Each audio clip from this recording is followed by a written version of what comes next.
Later on, at the time of wheat harvest, Samson took a young goat and went to visit his wife. He said, "I'm going to my wife's room." But her father would not let him go in. "I was so sure you hated her," he said, "that I gave her to your companion. Isn't her younger sister more attractive? Take her instead." Samson said to them, "This time I have a right to get even with the Philistines. I will really harm them." So he went out and caught 300 foxes and tied them tail to tail in pairs. He then fastened a torch to every pair of tails, lit the torches, and let the foxes loose in the standing grain of the Philistines. He burned up the shocks and standing grain, together with the vineyards and olive groves. When the Philistines asked, "Who did this?" they were told, "Samson, the Timnite's son-in-law, because his wife was given to his companion." So the Philistines went up and burned her and her father to death.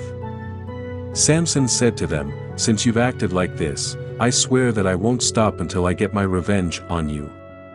He attacked them viciously and slaughtered many of them. Then he went down and stayed in a cave in the rock of Etam. The Philistines went up and camped in Judah, spreading out near Lehi. The people of Judah asked, "Why have you come to fight us?" "We have come to take Samson prisoner," they answered, "to do to him as he did to us." Then 3,000 men from Judah went down to the cave in the rock of Etam and said to Samson, "Don't you realize that the Philistines are rulers over us? What have you done to us?" He answered, "I merely did to them what they did to me." They said to him, "We've come to tie you up and hand you over to the Philistines."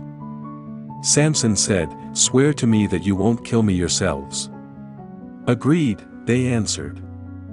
"We will only tie you up and hand you over to them. We will not kill you."